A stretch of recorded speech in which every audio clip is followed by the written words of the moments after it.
Nakaladkad ang pangalan ng ilang kasalukuyan at dating senador sa naging testimonya nitong si dating Department of Public Works and Highways Undersecretary Roberto Bernardo sa kanyang pagdalo sa pagdinig ng Senate Blue Ribbon Committee.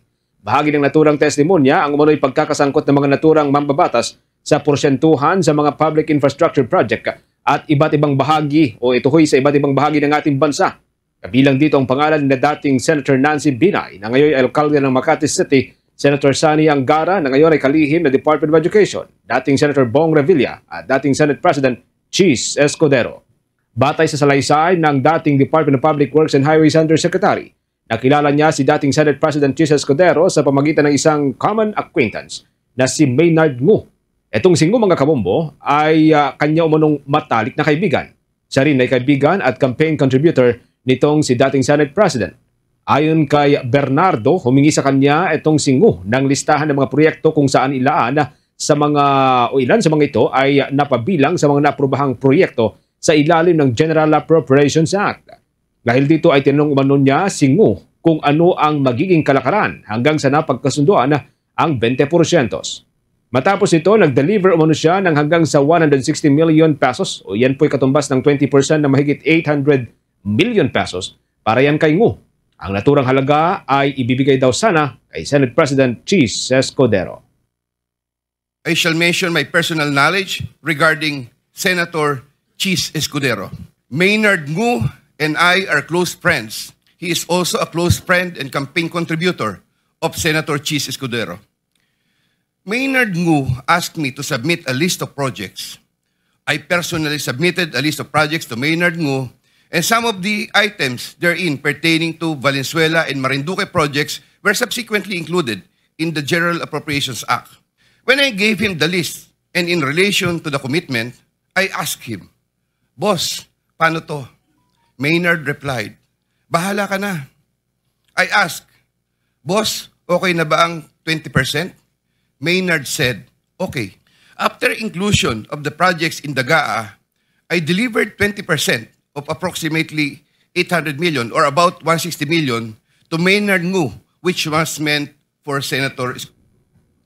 Samantala kay Senator Nancy Binay naman, ibinunyag nitong si Bernardo na isa sa mga staff ng dating senador ang umano'y nag-request kay dating Department of Public Works and Highways Engineer Henry Alcantara ng 15% na commitment sa mga flood control project. Ang naturang porsyento ay kinolekta rin umano kinalaunan nitong si Alcantara at dinala kay Bernardo. Tuluyan din naman idineliver nitong si Bernardo ang naturang halaga sa isang bahay sa Quezon City. Senator Nancy Binay, sometime in the year 2024, Carlin Villa, a staff of trusted confidant of Senator Binay, called me and asked for a commitment which was set at 15% of the total amount of the projects indicated in the list here to attach as Annex D. I relayed the 15% commitment to Engineer Alcantara.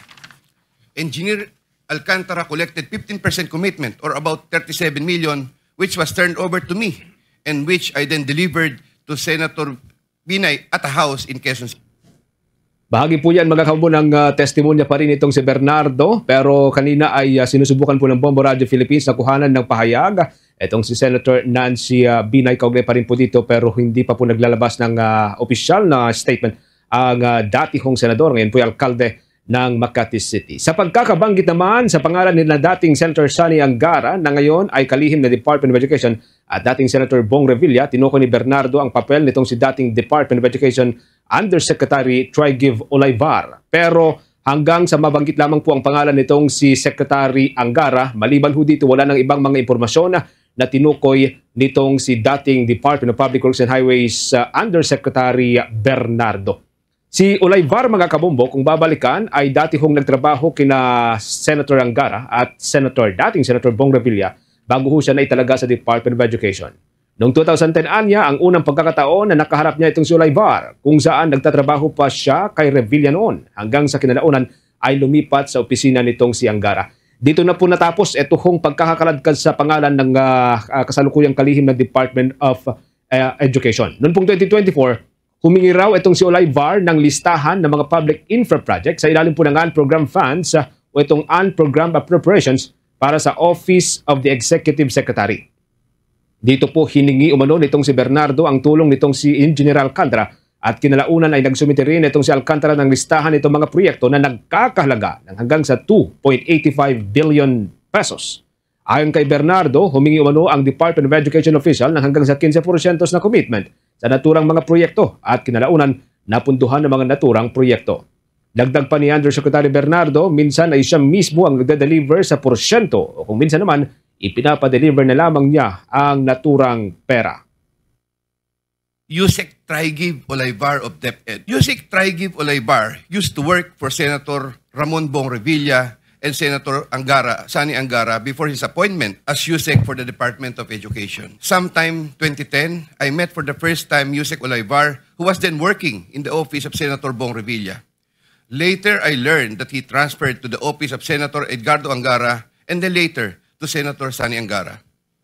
Sometime 2024, Yusek Olaybar personally called me for a meeting to discuss about unprogrammed appropriations, supposedly for the office of the Executive Secretary. In the said meeting, he requested me to submit a list of projects. Thereafter, Engineer Alcantara submitted a list of projects worth 2.85 billion. Subsequently, I submitted this list to Yusek Olaybar.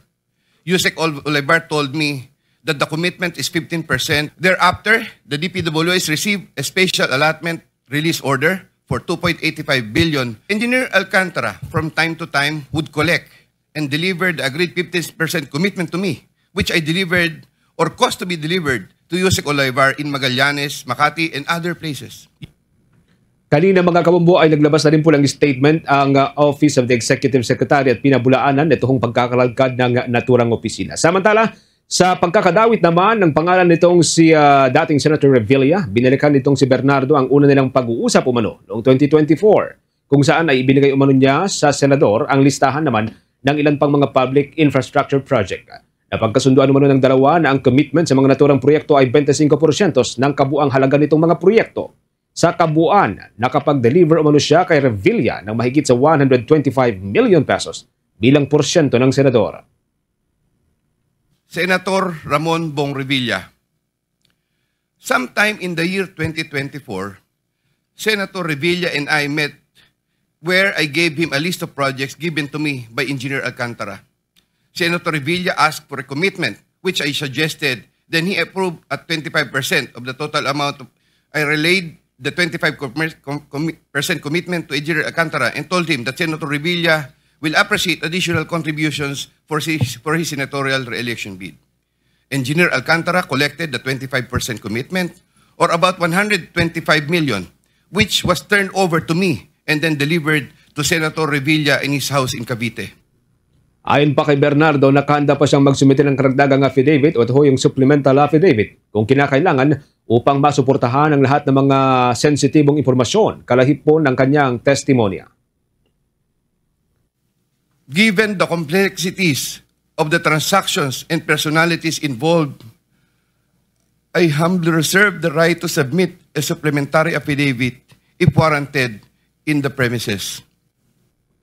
Bahagi po yan mga kabumbo ng pagbasa nitong si Undersecretary Bernardo doon po sa kanyang kanyang testimonya o sinumpaang salaysay. For the most trusted source of news and information, visit our website at www.bomboradio.com. Follow us on Bombo Radio mobile app, Facebook, YouTube, TikTok, and X, formerly Twitter. Like, share, and stay connected. Anytime, anywhere.